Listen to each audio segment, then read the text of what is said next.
Hello. Well, thanks everybody for coming out on a blustery, difficult New York evening.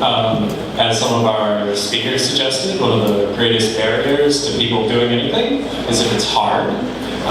So thank you for making a difficult journey out here. I'm Drake. I'm an author and a journalist. I write about the psychology of work and the intersection of behavioral science and business. And so this subject of changing behavior is really near and dear to my heart and to my mind. And I'm honored to have this amazing collection of panelists with me tonight. So first, can we go one by one and say who you are and what you do? Sure. Make sure it's working. My name is Mike Moen. I run a company called Drive Power, and our company product is Drive Scribe. And what we're trying to do is change driving behavior. There's a big movement in the market around public policy issues of distracted driving, and our product was coming out of the University of Minnesota, where there was 10 years spent on researching how to change driving behavior. There was a big uptick in the early 2000s, now even more, around people using their cell phones while they're driving and getting in increased accidents. And we did a lot of research and usability studies around driving behavior, and now we're commercializing that tech. And the challenge around changing behavior from our perspective is, especially when it's driving behavior, is how do you motivate people to change behavior when typically they don't want to change behavior? You know, people want, when they get in the car, they want to drive, they want to drive the way they want to drive, they want to listen to music, they want to use their phone. And so the one way that we analyze driving behavior is you have to have an incentive. There's got to be a value proposition that motivates a person to want to put their phone down. And so we built an entire incentive platform, basically created rewards and incentives to help motivate change. And we've seen, you know, right now we've got about 15,000 users in the market. We've got some great statistics around behavioral change and using the product. We're using quantified driving data to share with drivers so they can understand their driving behavior and their changes. And you know, and we're showing some good results. Fantastic. Hi, I'm Arun Sundarajan. I'm a professor at New York University. I guess our company educates people, provides a high quality education at a reasonable price. I guess I'm here because by my research studies how digital technologies change things. Over the last 2.5 or so years, I've been paying special attention to what a lot of people are calling the sharing economy or the collaborative economy. It seems to sort of represent a particular sort of challenge for behavior change when you're sort of transitioning from something that's familiar but well understood to something that seems familiar but you don't really understand that well. But more on that later. Hi, I'm Katie Nielson, and I'm the Chief Education Officer at Voxy. Voxy is a web and mobile language learning product that's changing the way the world learns English. We have our work cut out for us. Basically, every other product that's ever been made to teach languages has been ineffective. And so based on all of the research on how adults learn languages and how you can teach languages using technology, we're developing the first personalized, adaptive, and efficacious language learning product that's ever existed, which is very exciting. Hey, how's it going? My name is Walter. I'm founder of iDoneThis, and iDoneThis is a really easy way to keep track of what you get done every day, and we've helped people get over 10 million things done, and company, and we have over 100,000 people using the products, and companies like Reddit, Shopify, Heroku, Uber use iDoneThis to keep track of what they get done in the company, and yeah, I think one of the interesting things behavior change-wise about iDoneThis is that whereas a lot of companies know to use project management tools and individuals use to-do lists, iDoneThis kind of flips the script on that and asks you not to write down what you have left to do today, but what you've gotten done. And we found that it's actually a really powerful motivator, and it's actually inspires people to get more done. That's fantastic. As all of these businesses, including NYU Evidence, every business is in the business of behavior and changing behavior. And as the anecdote earlier about the AIDS epidemic, evidence is even if people's lives are on the line, they won't change their behavior, which is quite strange. So I think to begin our discussion of behavior change and creating incentives for behavior change, I'd love to ask Katie, who spent decades studying language and language acquisition, how it is that learning a language or teaching people a language is actually changing their behavior. Well, I think it's pretty clear that teaching someone a new language is changing their behavior because they have to learn to speak a new language, which is a totally different behavior. But the part where behavior change really comes into it is that you need to change their expectations of what it means to learn anything. Learning a language is not like learning a traditional content area, but that's how it's been approached for years in classrooms and then more recently with commercial products. So people come to a language class or they pick up a language learning tool and they expect it to work the way anything else works. Like, you'll tell me what the words are and then I'll be able to use them. But as anyone who's ever learned another language knows, that's not what happens. When you learn a language, you're learning a new skill. And the only way to learn a new skill is to be really bad at it at first. And so when you start to learn a language, you have to go and try to do something that is incredibly difficult, will take you years to see the rewards from, and at first you're going to sound like a moron. And that's really hard to ask people to do. And on top of that, it's not an easy thing to do anyway. I mean, learning a language is one of the most complex, complicated things that humans are able to do. So what we have to do when we teach them language learning with our product is make sure that we set their expectations for what it means to learn another language. So the behavior that we're changing is really the learning behavior. Fantastic. I think that touches on how much behavior change and the willingness to change behaviors is actually a matter of setting and managing norms, either socially or individually. Can we hear a little bit about how in the sharing economy, like with Lyft or Airbnb, norms mediate or dampen any possible behavior change? I mean, I certainly think that they have they play a tremendously important role in us trying to figure out, like, how big is the sharing economy going to be?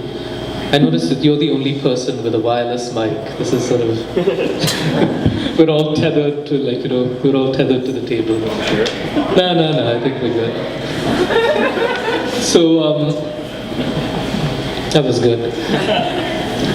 So, I mean, let me sort of situate this in the context of an example. Airbnb is one of the more popular sharing economy or collaborative economy, peer economy platforms. But for a lot of people, it's replacing what used to be a familiar experience, staying in a hotel, with what is initially an unfamiliar experience, which is staying in someone else's apartment for a price.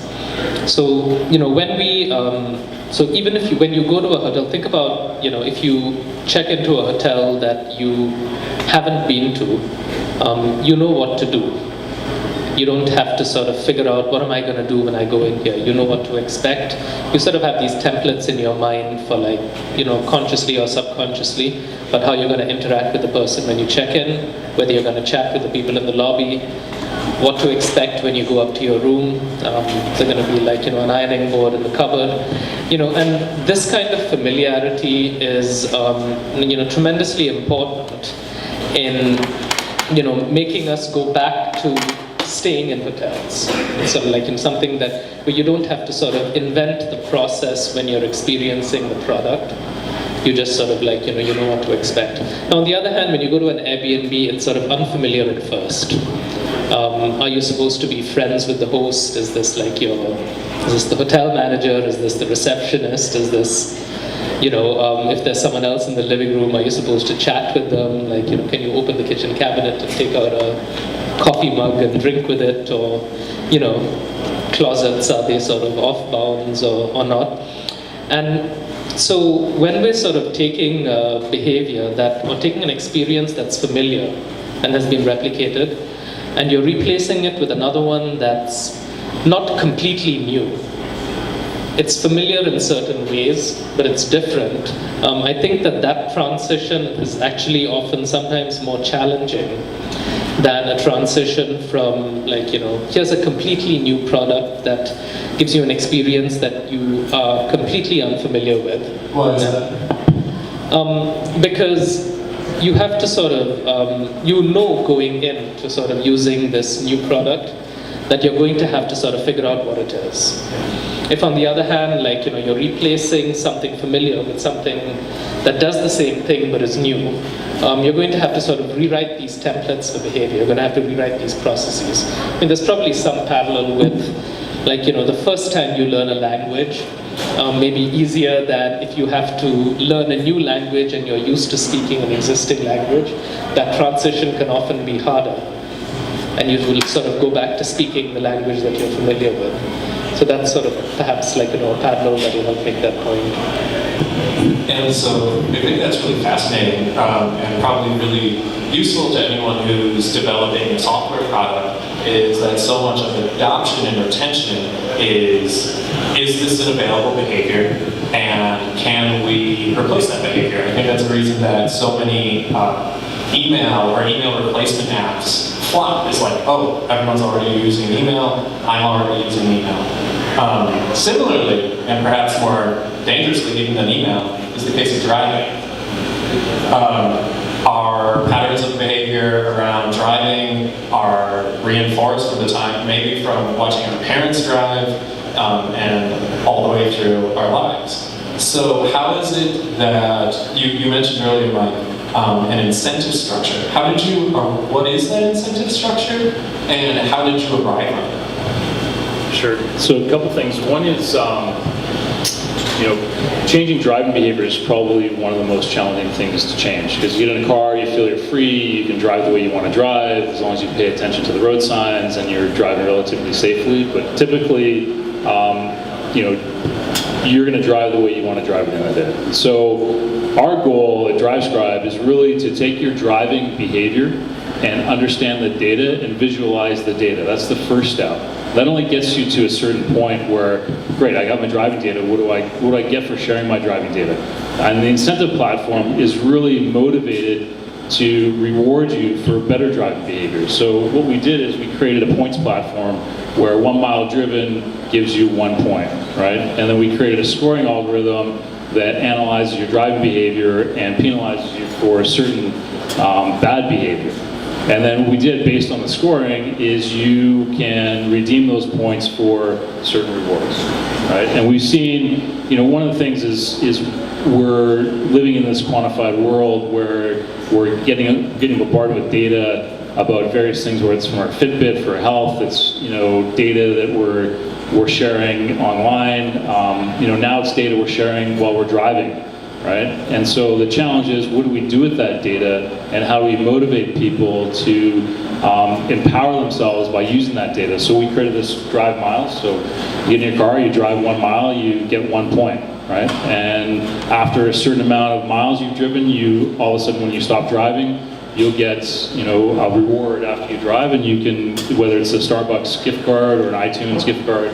And we're seeing that's really starting to drive, especially among teens, starting to drive better behavior for drivers. Driving, better driving. Better driving, yeah, for sure. That's fantastic. So I think that's really intriguing with having this reward structure in place. But at the same time, something like iDoneThis shows how the behavior itself can become its own reward. Is that accurate, Walter? Yeah, I think one of the things that Walter, can you walk us through iDoneThis if we're not familiar? Yeah, so at the end of every day we send you an email that asks you what you got done that day, and just take a moment to stop and reflect on your day, and all you have to do is and we hear from our users that triggers a process of reflection where they realize they actually got more done than they would have otherwise given themselves credit for. And all you have to do is respond to the email with what you got done, and we store it for you, and we share it with your team if you're working on a team. And so it's a really easy way to track what you get done. And there's no gamification elements or anything like that. So one of the interesting things we learned, we were talking with Dan Pink, who wrote Drive, a book about motivation. And he drew a distinction between intrinsic motivation and extrinsic motivation. Extrinsic motivation being, of course, like gamification. And he said, you need extrinsic motivation to do this, to inspire you to do the stuff that's super boring. So maybe driving, but hopefully for the stuff that's exciting and worthwhile, you can find intrinsic motivation, and that's actually the more powerful motivator. And so one of the things that we try to do at iDoneThis is through the process of reflecting on what you got done that day, actually trigger more of this intrinsic motivation to get more done. And Walter, what's the retention been like for iDoneThis? How sticky is iDoneThis?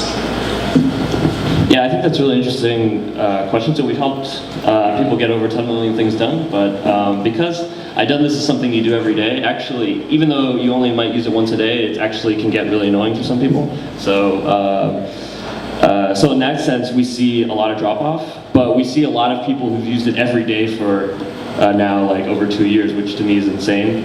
I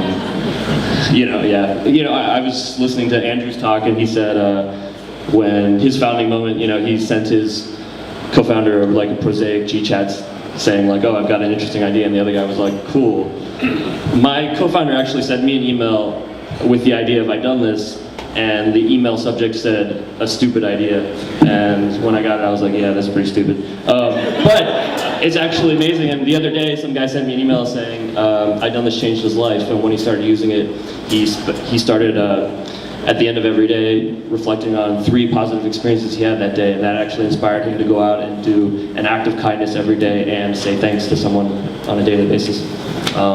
So yeah, while we've seen more drop-off than we would like, because it actually can be somewhat onerous to do every day, we have a lot of people who've used iDoneThis every day for several years now. Fantastic. And forgive me if I go a little bit more on Walter. You okay? There's a Harvard prof, an HBS prof, Teresa Amabile, who's used iDoneThis in some of her research. Or has looked into the outcomes with iDoneThis? Yeah. So she's a long-time supporter of iDoneThis, and so she's written a book separately, not about iDoneThis, unfortunately. It's called The Progress Principle, and one of the things that she learned was that 95% of managers are wrong in what motivates people at work. And so she had surveyed managers and said, what do you think motivates people at work? And commonly managers said financial incentive or pressure and stress. But one of the things she learned is that rather than managers being effective because they yell at people, the most powerful motivator for people at work is the sense they're making progress every day towards a more meaningful goal. And at iDoneThis, that's something we try to inspire. And so she uses iDoneThis personally, and she's an investor in iDoneThis. So we're hopefully going to do some HBS case studies together. But yeah, right now it's just something we're seeing in the companies that use us. It gets us excited. Fantastic. That feels at least implicitly related to me to some of the work that Katie, you've done regarding task-based learning. It does. I was actually just thinking that. Can you tease that out for our audience? Sure. When you immediately see the reward of what you're doing and you immediately see how it applies to your life, you're more likely to keep doing it. So what's task-based learning then? It's learning by doing tasks that you actually need to be able to do. So for language learning, it's very simple. You start and figure out what do these learners need to be able to do in the target language. And for adults, it could be very different things. Somebody wants to get a better score on the TOEFL. Somebody else wants to be able to get a job interview in English. They can get a better job. Someone else just wants to talk to their children's teachers or be able to tell the doctor what's wrong. But if I have someone who wants to be able to tell the doctor what's wrong, why am I going to teach that person the same language you need for a job interview? It's very hard to learn a language, as I said earlier, and if you waste people's time with things that they don't feel are immediately relevant, they get frustrated, they don't see how it's working, and they give up. But if they can right away see that what they're learning is going to help them do what they need to be able to do, they're motivated to go in and do it again. That's one of the reasons why we don't have other motivational factors included in our product. We know that when people start using it and they can see right away that it's working for them, they're going to keep doing it. That's good. And relatedly, with DriveScribe, this is another example of a product that started in research and an insight that arrived from research and is now a core business. Can you tell me about that journey from research to practice? It's pretty challenging. It's taking a product that's got a lot of research baked into it and taking it and trying to apply it in the real world poses its own challenges. We basically, when you're looking in a controlled environment, looking at behavior, controlled environments are much different than the real world, right? So we had to really go out and try to understand what motivates and what drives behavioral change. And that was one of the reasons why we incorporated the scoring algorithm and the rewards platform.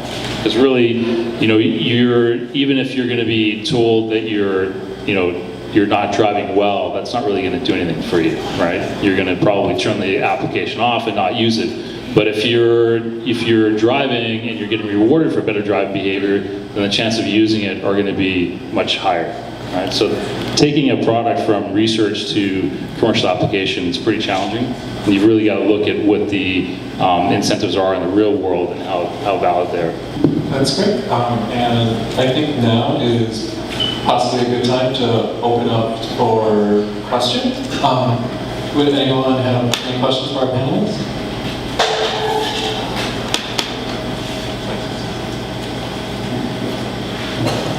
Hi, in many of your discussions and the few people that spoke before, it's a little bit confusing to me because it seems like you talk about direct-to-consumer motivation in the same way that you talk about corporate motivation. In my experience, when you have a manager telling you that you have to do something, it takes on a very different feeling than if you choose to do it for yourself.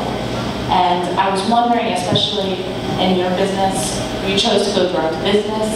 How did you make that decision, and how is that different from companies like, say, the English language program or your driving program? You're probably looking at both. How do you address that issue? So if I may rephrase the question, it's what's the difference with motivation in a management setting versus an individual setting? Walter, do you want to start? Yeah, I think that's a really good question. So we've kind of struggled with this. I think we started out as an individual consumer product, and then we needed to make money, so we started getting businesses to use this.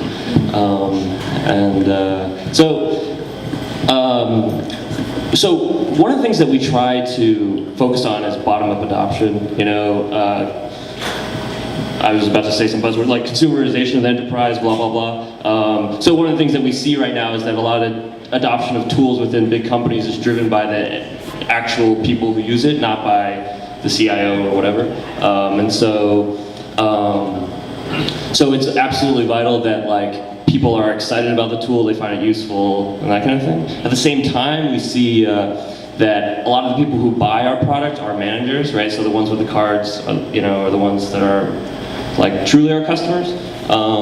So I think for us, we just try to focus on making customers happy, and that means, and I really mean the end user, because one of the biggest problems Drake asked about adoption is that we see that managers love our product, but individual people might drop off, right? And so our focus is on making the individual person at work happy and excited about our product, and we think that is going to make us successful. And that's why when we talk about iDoneThis, we focus on individuals and not on what managers want, basically. Great. And Katie, can you? Sure. It's important to recognize that autonomous language learners, people learning languages by themselves, are almost completely 100% of the time unsuccessful because learning a language is so hard.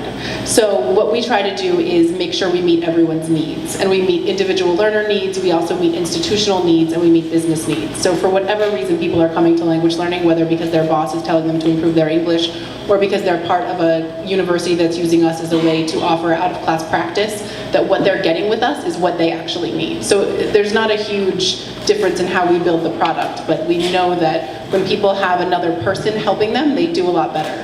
That's actually one of the reasons why we are not a completely technology-only company. Included in all of our language courses is a human element, and people work with a language teacher, whether they are using Voxy through an institution or using it on their own.